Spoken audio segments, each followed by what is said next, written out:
Y'all remember this?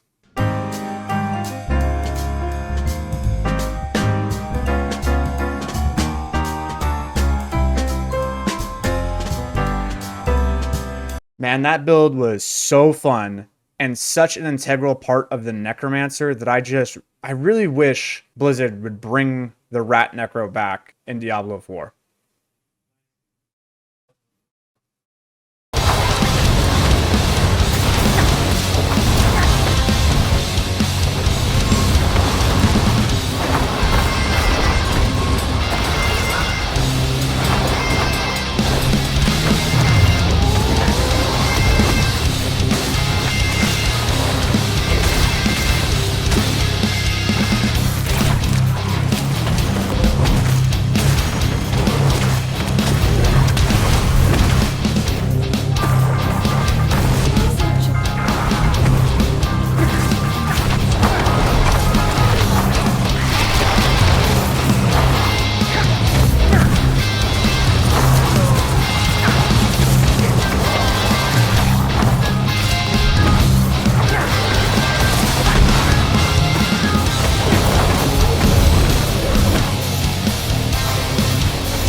What is going on, my fellow nerds? Operator Otter here, and today we're going to talk about the Rat Necro, otherwise known to a majority of the Diablo 4 player base as Speed Mages. The reason it's called Rat Necro is because in Diablo 3 there was a Speed Mage build that utilized a set called Rothmas, and players just shortened it to Rat. This build dominated the XP meta for 5 years and is one of the most fun builds in the game. So to pay homage and respects to the OG Skeletal Mage build, I will always refer to a mage build as Rat Necro. You can't change me. This build takes our standard Pit 109 Mage Clear build, removes some of the items that gives us damage, and replaces them with pieces that maximize our mobility and provide dependable utility. Considering we can deal 200 times less DPS to accomplish the task of a sub 2 minute Pit 75, I'd say this is a pretty decent trade-off. The biggest pros to this build are, first, it's very fast with damage. What I mean by that is that the damage output of this build is so high with the amount of mobility it has that unlike the Decrepify build I covered last week, this build destroys things like Pit 80s, Belial, Astaroth, and more. It is a very interactive build that every ability on your skill bar has a purpose to, and an optimal time to use it to empower your minions to do their job most efficiently in that specific scenario. Lastly, good lord, it is just so fun. The cons of the build are that the damage output of the build varies greatly depending on the gear and stats you have. We will be going over multiple gear substitutions you can run to best achieve what you would like, but just take into account the footage you are seeing in the background runs items like the following with similar quality, ergo, your experience may vary. it is a high APM build, not more than a Sorc, which requires macros, but teeters on that edge where you would want to use macros, but can't because every skill needs to be used at a specific time, and setting things on autoplay timer would actually slow you down dramatically. Lastly, we still can't control what the mages attack, which is very frustrating, but we will talk about mechanical tricks to kind of nudge the mages to attack the things we want later in this video. With all disclaimers out of the way, let's talk about the new Rat Necro, and get yourselves going to enjoy one of the most fun and interactive Necromancer builds Diablo 4 has to offer. What's going on, nerds? We got a lot to talk about. I don't want to take up too much of your time. So here is the addendum moving forward. This is what we're going to be talking about in this video. Now, in the description below, there are two planners. There is a Mobalytics planner for the mobile players, console players, because you have your phones on your couch. And then there is the Maxwell planner for the PC users. Choose whatever one you want. Have a good time with it. We're going to be going over both of them in this video, but both of them will be provided to you. Also, I may not cover every question or concern that you may have about this build, so please leave in the comments section a question below. I will try to answer it as soon as possible. If I don't answer the comments, you can also join the Discord. That's in a link in the description below, and you can go ahead and join our community and ask me any question there. So without further ado, let's get started. So here is the Mobalytics planner. There are two different variants to the Rat Necro. There's a Lucion version and a Harlequin version. Now, the Lucion version is going to be the most common variant because it's the most easily accessible, but the Harlequin version is just objectively better, and we will be talking about why. Now, in both the Lucion and the Harlequin version, I tried to be as forgiving as possible as I could and not having any double GA pieces of gear, as well as not triple critting any of the masterworks throughout everything. The Hand of Nas and the weapon are going to have triple crits because those are just so strong of rolls that you really do need to hit those. Now in the Harlequin Perfected, I'm not holding back any punches. This is like double GAs, quadruple GAs with triple masterworks all over the place. It is just the most perfect variant of the build that you can get. So that's how you can kind of move your way up into that one. Now in the max roll version, it's the same thing. These are where you would get your different versions up here in the top left. The cool thing about max roll is that it actually has different versions in the Paragon board. So you can see how you're progressing through the Paragon board as you do that. So that's how you're going to navigate the planners. Now let's talk about what both these builds have in common and discuss why we run these specific things. All right, moving forward, we're gonna use max roll because max roll looks pretty. It's not easier to navigate, but looks prettier. And I'm going to be skimming over this very quickly. So if you have any other questions and more in detail, leave in the comments below. Here we go. So what do they both share in common? Shroud of False Death, huge damage multiplier, turns on all of the rare Paragon nodes in your Paragon because of the all stats. So need it. Next, Hand of Nas. Massive damage multiplier. The ranks to Skeleton Mage Master, you're actually double dipping with the Skeleton Mage additive. It also makes your mages have quadratic scaling in AoE, which is insane. So yeah, very powerful item. Next, Bloodmoon Breaches. Massive critical hit chance, gives us Hellbent Commander, which double dips as well, and then a 50% multiplier to enemies that are cursed. Very strong. For the boots, the intelligence, the max life, the mobility, and the curse size are going to be things that are shared, but the armor roll and the aspect are going to be changed depending on whether or not you're running Lucion or Shaco. And the reason why we have mobility cooldown reduction is that in Necro Reapers turns our Sever into a mobility skill. If you look right here, Sever now turns into a mobility skill, and mobility cooldown is going to affect that. Curse size, because we're running Aspect of the Damned, we want everything to be affected. Cool. All right, we have the Scythe. We're going to have Intelligence, Max Life, and then chance to restore Essence. If you're running the Lucion version, you're not going to have 100% uptime on Soul Rift, so having some type of way to get Essence back when you have Lucion's effect of costing Decrepify 25 Essence and casting it quickly is going to be nice. Summon damage is still double dipping. They have not fixed that with the most recent patch. I'm sure they will fix it in the future. It is still not fixed. Chance to cast Skeleton Mage attacks twice is still a very powerful multiplier, and then Sacrifice is double dipping as well because of how the Skeleton Mage damage is double dipping with the additive.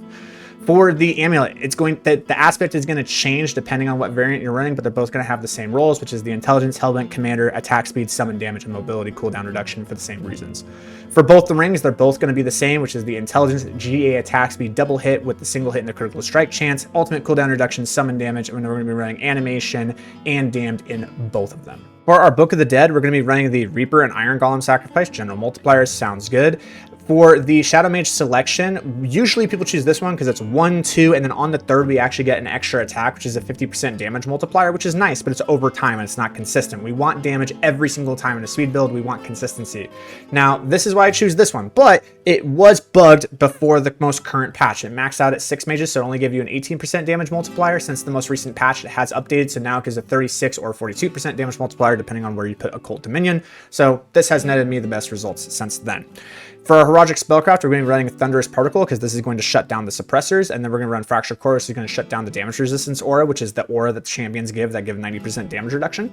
We're then going to be running Shifting Powder and Tranquil Stone that makes us maximum movement speed and unstoppable. We're going to be running Disintegrate on our ultimate, and then we're going to be running different Heroic Jewels that are going to modify what that actually does when we activate it. For our Mercenaries, we're going to be running Subo because he's a map hack. We're going to be giving movement speed and our critical strike damage multiplier, and then for Aldkin, we're going to be using Field of Languish with Bone Prison, because Field of Language is this big dot that actually applies a lot of lucky hit chance effects for our Decrepify, which will lower the cooldown of our Soul Rift. Lastly, before we move on to Paragon, I want to talk about why we are running Bone Prison in this build. Well, number one, it just gives a 15% damage multiplier to anything inside the Bone Prison. That's nice. And then it also reduces our active cooldown for everything inside of it, so it's going to upkeep our Soul Rift for the Lucion version, which is going to be really, really nice. We really want that. But the other thing that's super good about it is that Bone Prison actually counts as a minion, and you can recast Bone Prison to kill it. And that means that your minion has died, which activates Keelan's Edict and causes them to deal 20% more multiplicative damage for 3 seconds. So you can actually go onto an elite, cast Bone Prison, then deactivate it. It gives you a 15% damage multiplier times a 20% damage multiplier and reduces your cooldowns. That is why we run Bone Prison. All right, let's talk Paragon. So for the first board, we're going to be running Abyssal Glyph because that's just the best glyph and the best position for it. For the second board, we're going to be running Sent to Death with Mage. Now, you might be asking, why are we running Mage? Because Mage only gives additive damage and then one legendary multiplier. Why not use something like Amplify, right? That gives us modifications to these nodes as well as 2 multipliers. Well, this is because the additive damage of Skeletal Mage is double dipping. Now, remember, it only gives us 489%, right? So what I'm going to do is I'm going to go into Diablo here, and I want us to look at the Skeletal Mage damage. 7,500%. You can see it says right here, you have 370% from the stat from items in Paragon. Okay, what I'm going to do is I'm going to go ahead and put Mage into Scent of Death, and we're going to see what that damage goes to. Oh wow, 15,000%. But remember, it went from 370 to 859. Now it's 15,500%. Oof. Yeah, so what happens is that anything that multiplies your minion's damage also modifies the additive value of the Skeletal Mage additive bonus, which means it's double dipping. And so now this glyph actually just becomes like a 90% damage multiplier just from that additive damage bonus. It is absolutely insane, and you need to run it. So that's why we do that. Moving on, we have Cult Leader with Dead Razor. Remember, everything that increases our summon damage or additive value is double dipping. So this is why we are running those, because it gives a lot of damage and damage reduction. We are also going to be running Cult Leader here. You can see that we get 40% increased damage for every 20% of attack speed that we have to a maximum of 100. This is why 100% attack speed as a breakpoint is something that we want to achieve so that we can max out this legendary node. Going up into our fourth board, we're going to have Frailty with Essence. Essence is just a crit damage multiplier. Frailty just increases our damage. Sounds good. We get some attack speed here. It's all good to go. And then we're going to go into Flesh Eater because the Raised Skeleton actually counts as consuming a corpse. So we are going to use that to actually upkeep Flesh Eater plus Fueled by Death. And the Skeletal Priest is actually going to give us 108% damage multiplier to everything. So we really, really like this. We are going to be putting Control here. Now, why are we using Control in the speed build?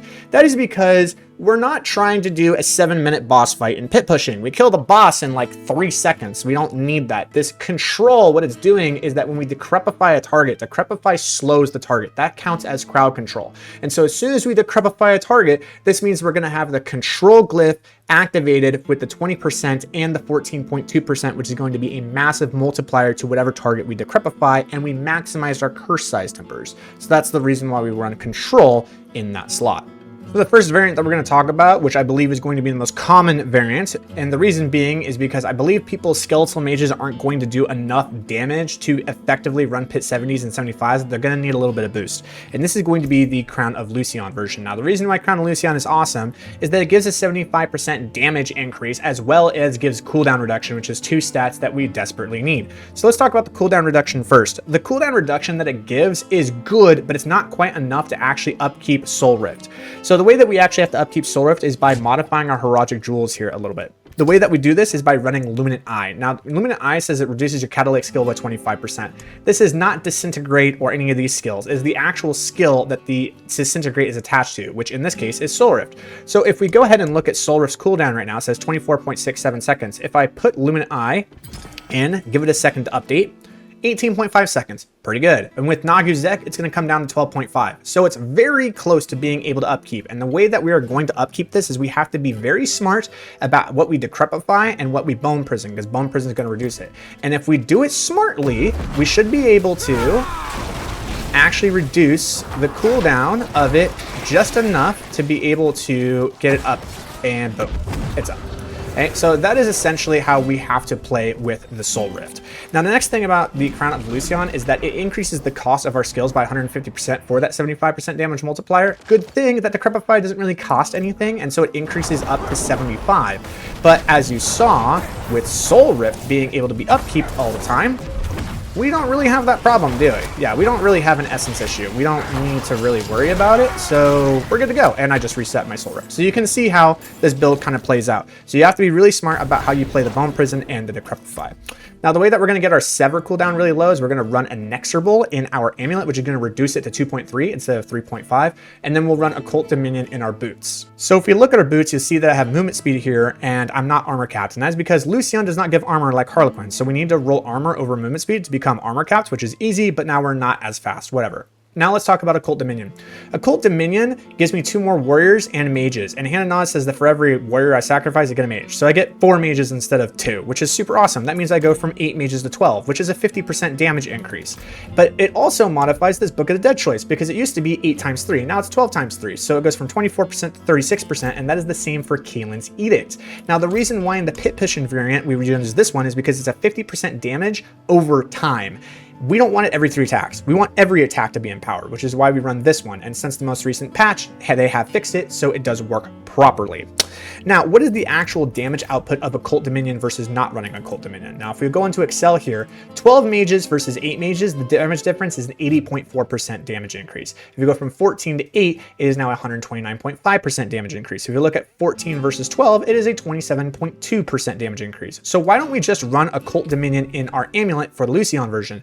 Well, that is because we really need the Sever to be on a low enough cooldown, and by running Inexorable in our Amulet, we reduce Sever's cooldown by 1.2 seconds, which is massive. And the way that we're going to make up damage for that is, well, we're running Lucion, which gives us a 75% damage multiplier. So on paper, Crown of Lucion version should be doing more DPS than the Harlequin version, but in practicality, it's a different story. So now let's talk about the Harlequin version, which according to Mobalytics here, is better in every way. Damage, movement, defense, consistency, it's just the way to go. And why is that? Well, the reason being is it solves one problem, and that cascades into improving every other aspect of the build. And that one problem is Soul Rift upkeep. So if we go into game here, the Harlequin with the increased ranks and the cooldown reduction now brings my Soul Rift to a 12.72 second cooldown without the Luminant Echo's Heroic Jewel. It's just that. And when we mix this with Naguzek, now all I have to do is press this, sit back, and enjoy, and watch the cooldown. Oh, look at that. My cooldown's reset, and I didn't have to do anything.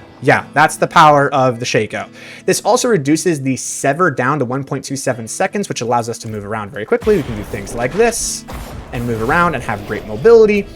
And so because of that, we can put Inexorable Reapers in our boots, which allows us to put Occult Dominion in our Amulet. Now, Occult Dominion in our Amulet is now going to give us a 75% damage multiplier because it's giving us an extra 6 on top of the 8, so we just do 75% more mages. It is also going to increase the amount of damage that the Book of the Dead is going to give us from 36% to 42%. It is the same with the Kaelin's Edict. It will now go from 36% to 42%. So we get a lot of damage multipliers there, which is super awesome. Harlequin also gives armor, which means that we now reach the armor break point, which now means we can roll movement speed in our boots, so we just move around faster. Lastly, like I said, because we don't have to run Luminant Echoes, we can now run Myriad. Now, why is this cool?